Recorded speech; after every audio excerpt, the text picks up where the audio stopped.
about the way you stare into my eyes. I know that I don't make things clear.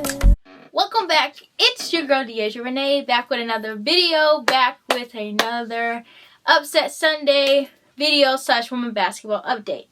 So first thing is first, I want to talk about the UConn versus South Carolina game. So there's been a lot of talk about will South Carolina be successful or not be successful, considering Cardoza is out and playing for her country, and other players had to step in, like Miss Ashland, had to step and play her position. And let me just say, South Carolina smacked UConn. I don't know what UConn's going to do, but in my opinion, I don't see UConn making it past the Sweet 16, honestly.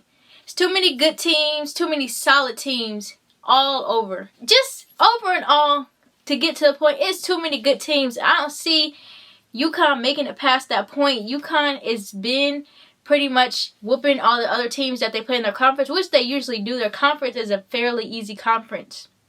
In my opinion, they don't really play anybody all year. So when they do set these games up for them to be able to compete against difficult competition, they played against Notre Dame and they played against South Carolina now. UConn is struggling. So in my opinion, in the other video I posted, Gino is talking about the NIL deals and all those different things, and the people that was in the comments on my other videos were stating that that doesn't apply to him. It's looking like it is kind of applying to him. I feel like he was indirectly saying some things, because usually UConn is a stacked team. They're usually stacked, and when one player goes down, he's like a soldier team. Like one player goes down, just push another one back in there. This does not seem to be the case. UConn has been lacking depth pretty much for the past 2 seasons. Considering even though they do have injuries, UConn has always been a team where if they did have an injury here or there, they were still able to pull someone off the bench and still able to keep it flowing and keep it going. That has not been the case. Insane and crazy. And yeah, that as far as that game, I felt like South Carolina was going to win that game. I was not sure that South Carolina was going to blow UConn out. I did not think that was going to happen. Kind of like UConn they haven't really been making a lot of noise. Haven't been super impactful. Yeah, they've been doing some things and they have had some injuries. But I don't know. I don't think UConn will make it past the Sweet 16. Next, I'm going to talk about the Louisville versus Syracuse game. First things first, let me say Deja Fair is a beast. Nobody has yet to be able to stop her. With her being such a small guard, I appreciate her game and I love watching her play. She just is tough, and Syracuse has definitely become a factor.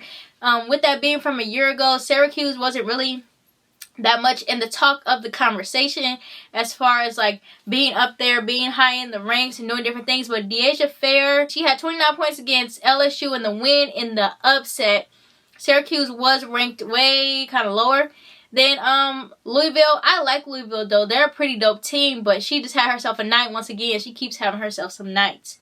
So I feel like it's crazy watching women's basketball, how women's basketball came from a place of where one person can't beat a team. Women's basketball, that's not how we play. We move the ball, we do this and that. And to see that the dynamic is changing and it's more of a situation of these players are being, one player is being able to change a team.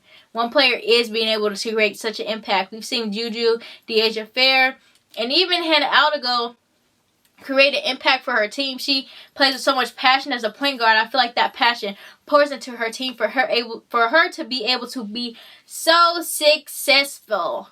But I wanted to talk about that game. That was a pretty interesting game. LSU game. So, LSU game, I loved watching that game. The past couple of games, after they had that break helped them. So when I put that question mark on my last video, like, would these breaks help? I feel like it helped them. I feel like Poa is becoming their point guard. Honestly, in my opinion, I feel like she has the defense, she has the leadership, she takes charge when she needs to take charge, and she can do it. She just has to step into her power, like they said, and they talked about the other game where she just had to step into her power. I honestly feel like Haley is a great player, but the point guard spot is just not for her. And some things are just not for you. Some things just not for you. Point guard spot is just not for her. She is better at scoring. Poa, she gonna take them charges, and she's gonna talk and communicate. She's gonna like be a leader. I feel like Poa is their point guard. And in order for LSU to be successful and be able to do great things, I think Poa needs to be the head of LSU, being the point guard. I've also feel like even though all in all they all have been kind of bouncing back, I still see so much fatigue in their game. Like Angel Reese just looks tired. Like halftime, she just looks exhausted. Granted, she is giving it her all. It just seems like she is not really able to get no break, and she just goes so hard. Like Angel goes so hard at the boards.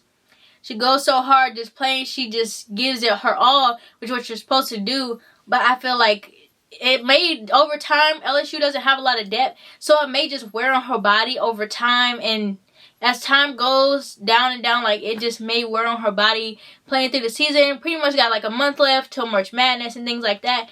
But it's just like LSU has no depth. Hopefully, the people on the bench can step up like they did last year. LSU, the bench was a non-factor. People were talking about how the bench, LSU is good, but what about their bench? This and that, and they were able to step up.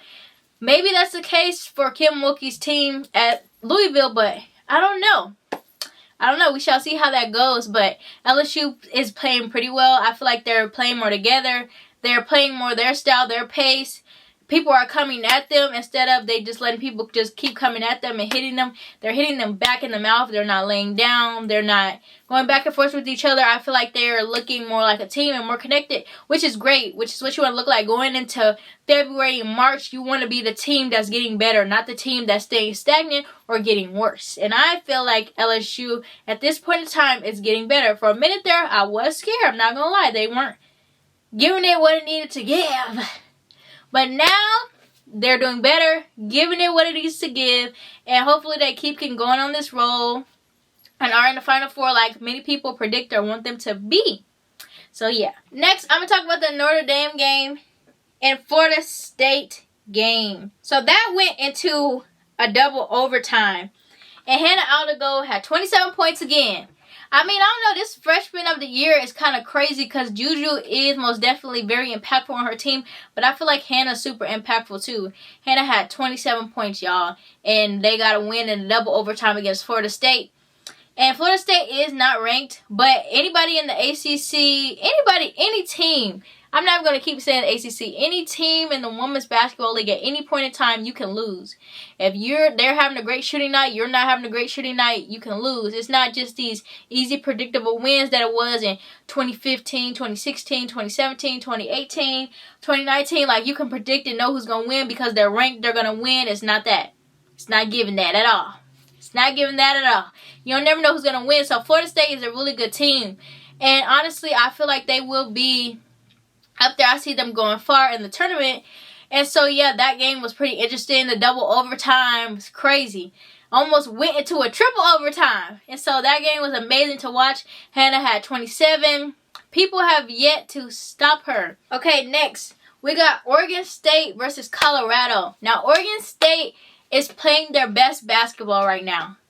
At a point in time, they were, and when you talk about the Pac-12 teams in the beginning of the year all the way until this run that they've been going on, Oregon State, nobody was really saying their name. Like, in the Pac-12, people were mentioning Stanford, UCLA, USC, Colorado. Oregon State says, hey, don't forget about me, I'm here. They're there. So, with that being said, Oregon State moves the ball really well. They're shooting the ball at a pretty high percentage, and they just play really well together, and they upset Colorado. And Oregon State is going on, they've been on a roll, and they're playing their best basketball, which in February towards March, like I said before, you want to be playing your best basketball.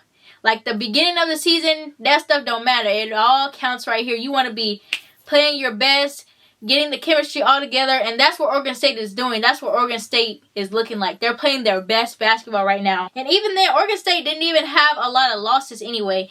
They're 20-3.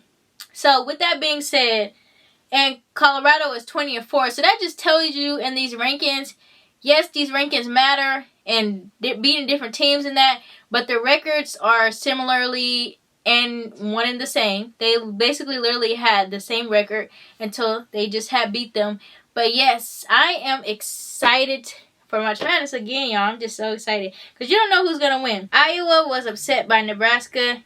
That game was crazy. That game was crazy.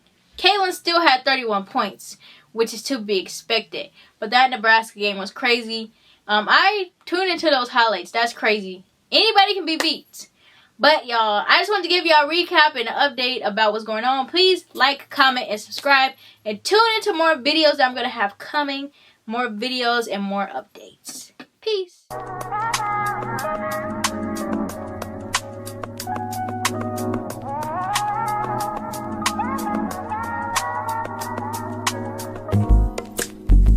It's not that I don't want you here. It's something about the way you stare into my eyes. I know that I don't